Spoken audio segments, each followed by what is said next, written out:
오늘 함께 읽을 하나님의 말씀은 누가복음 2장 26절입니다. 그가 주의 그리스도를 보기 전에는 죽지 아니하리라 하는 성령의 지시를 받았더니 오늘부터 성탄절까지 한 달이 채 남지 않았습니다. 성탄이 있었기 때문에 우리가 구원받고 천국 백성이 될 수 있었습니다.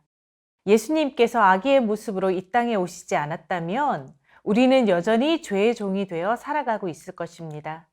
그런 의미에서 성탄절은 구원받은 우리에게 가장 중요한 날입니다. 그런데 너무나 안타까운 것은 이렇게 중요한 성탄의 주인공 예수님이 어느 순간 주인공 자리를 빼앗겨 버린 것 같습니다. 산타, 루돌프, 하얀 눈, 선물 이런 것들에 1, 2, 3, 4위의 자리를 다 빼앗기고 크리스마스에서 중요도 5위 정도로 밀려난 느낌을 저만 받고 있는 것은 아닐 것입니다. 요즘은 마귀가 늑대의 탈을 쓰고 와서 우리의 믿음을 위협하지는 않습니다. 우리가 경계해야 할 것은 이렇게 우리의 일상생활 속에서 문화라는 이름으로, 트렌드라는 이름으로 어느 순간 우리의 믿음의 주인공의 자리를 슬그머니 바꾸어 버리는 것입니다. 하나님께 모든 은혜를 감사하는 추수감사절의 자리도 어느새 슬그머니 귀신을 놀이문화로 만드는 할로윈 데이가 차지해버리고 말았습니다. 성탄절도 우리를 구원하기 위해 하늘 보좌를 버리고 이 땅에 오신 예수님은 어느새 저기 무대 뒤로 보내버리고 산타나 루돌프를 주인공의 자리에 세우고 성탄절 전후로 얼마나 많은 죄를 짓는 문화가 주인공인 양 자리를 차지하고 있는지 여러분도 공감하실 것입니다. 여러분에게 있어서 성탄절은 어떤 의미입니까? 여러분의 성탄절 주인공은 누구입니까? 저는 우리 영아부 아기들에게도 아기 때부터 성탄의 바른 의미를 가르쳐 주었으면 좋겠습니다. 산타크로스 할아버지에게 성탄 선물을 받는 날이 성탄절이 아닙니다. 예수 그리스도가 하늘 보좌를 버리고 십자가에 못 박혀 죽기 위해 이 땅에 성육신 하신 날이 성탄절입니다. 이것을 감사하는 날이 성탄절인 것입니다. 우리 아기들을 예수님 대신 주인공으로 세워서 아기들이 선물 받는 날로 교육하는 부모님들이 되지 않으셨으면 좋겠습니다. 우리가 예수님에게 받은 갚을 수 없는 은혜, 구원의 은혜를 거저 받았으니 이 기쁨과 감사를 이웃들에게 나누는 날이 되어야 합니다. 이제 한 달 남았습니다. 다시 한번 구원의 은혜를 되새김질하며 성탄의 주인공 예수님을 묵상하는 한 달을 보내시기를 부탁드립니다. 성탄 전까지 4주 동안 성탄에 관한 에피소드를 가지고 말씀을 나누도록 하겠습니다. 예수님의 어린 시절에 대한 에피소드는 3가지가 기록되어 있는데 그 중에 한 가지가 처음으로 성전에 가시던 날에 대한 기록입니다. 예루살렘 성전에 처음 가신 날은 태어나고 8일째 되던 날이었습니다. 누가복음 2장 22절입니다. 모세의 법대로 정결 예식의 날이 참에 아기를 데리고 예루살렘에 올라가니 요셉과 마리아가 자기들 마음대로 아기 예수님을 데리고 성전에 간 것이 아니라 누가는 모세의 법대로 성전에 갔다고 기록하고 있습니다.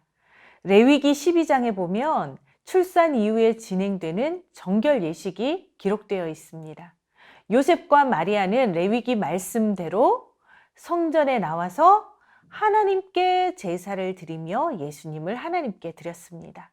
23절을 보면 이는 주의 율법에 쓴 바 첫 해에 처음 난 남자마다 주의 거룩한 자라 하리라 한 대로 아기를 주께 드리고 하나님은 첫 열매를 받으신다고 하셨습니다. 그래서 요셉과 마리아의 첫 아이인 예수님을 하나님의 자녀로 인정하며 성전에 바치는 정결 예식을 하고 있는 것입니다. 여기서 주목해야 할 것은 예수님에 관한 에피소드에 계속해서 반복되는 내용이 등장하고 있다는 것입니다. 22절에는 모세의 법대로, 23절에는 이는 주의 율법에 쓴 바, 24절에는 또 주의 율법에 말씀하신 대로, 27절에는 율법의 관례대로 행하고자 하여, 이렇게 예수님은 태어나서부터 말씀에 따라, 말씀에 순종하며 말씀하신 것을 이루는 삶을 살아가셨습니다. 훗날 예수님은 공생의 기간에 이렇게 말씀하셨습니다. 마태복음 5장 17절 말씀에 내가 율법이나 선지자를 폐하러 온 줄로 생각하지 말라. 폐하러 온 것이 아니요 완전하게 하려 함이라. 또 누가복음 16장 17절에는 그러나 율법의 한 획이 떨어짐보다 천지가 없어짐이 쉬우리라 이렇게 말씀하셨습니다. 예수님은 지상에서의 첫 삶을 시작하실 때부터 하나님의 말씀대로 살아가셨습니다. 그리고 모든 공생의 기간 내내 말씀을 그대로 이루기 위해서 사셨습니다. 우리 영아부 아기들도 어릴 때부터 늘 코람되어 말씀 앞에서 자라났으면 좋겠습니다. 저는 너무 안타까운 것이 코로나 때문에 지금 하나님의 말씀을 스펀지처럼 흡수하는 이 영아부 나이에 영상으로 예배를 드리고 있는 것이 너무 안타깝습니다. 예배가 TV 프로그램 중 하나가 되어서 핑크퐁인지 뽀로로인지 영아부 예배인지 구별도 안 되는 상태로 말씀을 받아들일까 봐 그것이 너무 안타까운 것입니다. 그나마 유튜브라는 매체가 있어서 코로나 때에도 집에서 예배를 드릴 수 있었음에 감사하고 있습니다. 하지만 이것을 정상적인 예배로 착각하면 안 됩니다. 비상시국의 삶의 방식과 정상적인 삶의 방식은 다른 것입니다. 가능한 현장 예배를 사모하시는 영아부 부모님들이 되시기를 바라고 현장 예배의 감격을 자녀들에게 유산으로 물려주시기를 부탁드립니다. 어쨌든 우리 예수님은 하나님의 언약의 말씀을 완성하러 이 땅에 오셨습니다. 우리 예수님은 피땀을 흘리시면서까지 하나님의 말씀을 순종하셔서 십자가를 지셨습니다. 아기 때부터 하나님의 말씀 앞에서 말씀대로 살아가신 우리 예수님을 닮아가는 여러분들과 영아부 아기들이 되기를 축복합니다. 정결 예식을 지키기 위해 들른 예루살렘 성전에서 하나님이 연결해 주신 만남이 있었습니다. 시므온과 안나라는 선지자입니다. 안나는 아주 짧게 기록되어 있지만 시므온에 대해서는 조금 더 길게 기록하고 있습니다. 누가는 특별히 시므온이 성령 충만한 사람이었다는 것을 몇 번에 걸쳐서 기록하고 강조하고 있습니다. 25절을 보면 이 사람은 의롭고 경건하여 이스라엘의 위로를 기다리는 자라. 성령이 그 위에 계시더라. 26절은 그가 주의 그리스도를 보기 전에는 죽지 아니하리라는 성령의 지시를 받았더니 27절 말씀은 성령의 감동으로 성전에 들어가매 마침 부모가 율법의 관례대로 행하고자 하여 그 아기 예수를 데리고 오는지라. 성령이 그 위에 계시더라. 성령의 지시를 받았더니 성령의 감동으로 성전에 들어가매. 이렇게 누가는 계속해서 시므온의 모든 행동과 믿음의 중심에 성령님이 계셨다는 것을 3번이나 강조하고 있습니다. 성령님의 지시를 받아 오랜 시간 기도하며 기다리다가 성령의 인도를 받아서 성전에 들어갔을 때 마침내 예수님을 만난 것입니다. 그때 시므온이 예수님을 안고 이렇게 찬양합니다. 29절입니다. 주제여, 이제는 말씀하신 대로 종을 평안히 놓아주시는도다. 29절을 통해서 시므온이 죽음을 목전에 둘 정도로 아주 오랫동안 예수님을 만나기를 기다려왔다는 것을 우리는 추측해 볼 수 있습니다.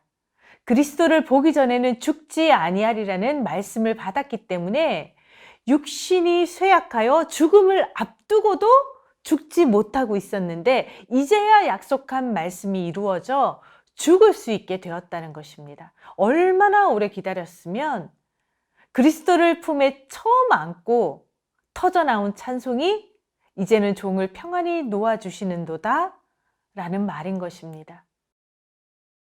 36절을 보면 안나도 나이가 아주 많았던 것을 알 수 있습니다.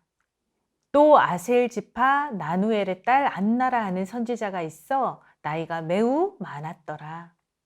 안나에 대해서는 자세한 기록이 없지만 시므온과 같은 선상에서 기록된 것을 보면 시므온과 같은 약속의 말씀을 받았고 기다렸다는 것을 추측할 수 있습니다. 시므온도 안나도 굉장히 오랫동안 하나님의 약속이 이루어지기를 기다리고 있습니다. 여기서 우리는 중요한 믿음의 원리를 하나 발견할 수 있습니다. 기다린다는 것은 믿는다는 것입니다. 오늘 주일 교회 앞에서 여러분이 어떤 사람을 11시에 기다리고 있습니다. 기다린다는 것은 무작정 기다리지 않습니다. 구체적인 누군가와 11시에 교회 앞에서 만나자라는 구체적인 약속이 있어야 기다릴 수 있습니다. 그리고 그 약속을 한 사람이 믿을 만한 사람이어야 계속해서 기다립니다. 시므온과 안나는 기도하며 기다렸지만 무작정 무대포로 기다리지 않았습니다. 하나님을 신뢰하기 때문에 기다릴 수 있었습니다. 또 살아있는 하나님께서 약속해 주신 그 말씀을 붙잡고 기다렸습니다. 아브라함이 이스마엘을 낳았던 것은 믿지 못해서 기다릴 수 없었던 것입니다. 기다릴 수 있는 것이 진짜 믿음입니다. 그럼 하나님은 왜 이렇게 오래 기다리게 하실까요? 기다리는 내내 기다리는 대상을 생각하고 묵상하게 됩니다. 기다림이 길면 길수록 기다리게 만드는 대상이 얼마나 귀하고 얼마나 가치 있는지를 깨닫게 되는 것입니다. 옆에 있는 우리 배우자를 쉽게 만나 결혼하신 분들도 있겠지만 너무 어렵게 만나서 결혼까지 힘들게 하신 분들은 옆에 있는 사람이 하루하루 더 소중하게 여겨질 것입니다. 우리가 안고 있는 아기를 쉽게 얻은 분들도 있겠지만 정말 눈물의 기도를 통해 오랜 시간을 기다려 아기를 가지게 된 분들의 경우에는 아기와 함께하는 순간순간이 더 행복할 것입니다. 시므온과 안나도 기다림의 시간은 너무나 길었지만 이 세상에서 가장 귀한 보물, 인류를 구원한 메시아, 아기 예수님을 만난 것은 가장 큰 축복이자 가장 큰 기쁨이었습니다. 이렇게 기다림이 길수록 하나님이 주시는 더 큰 은혜가 있는 것입니다. 지금도 하나님께서 여러분을 오랫동안 기다리게 하는 그 무엇이 있다면 그 기다림의 가치에 대해 하나님을 굳게 믿고 낙심하지 말았으면 좋겠습니다. 그리고 끝까지 인내하셨으면 좋겠습니다. 하나님께서 반드시 그 기다림보다 더 귀한 응답을 주실 줄 믿습니다.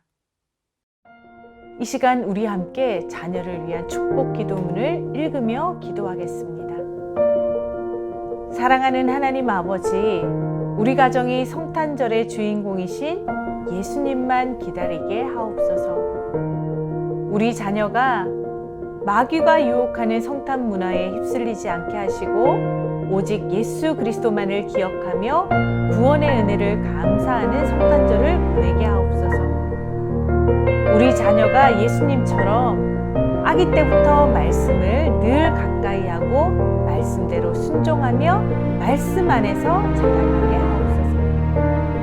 우리 자녀가 신실하신 하나님의 약속의 말씀을 굳게 믿고 이루어 주실 때까지 인내하고 기도하며 기다리게 하옵소서. 예수 그리스도의 이름으로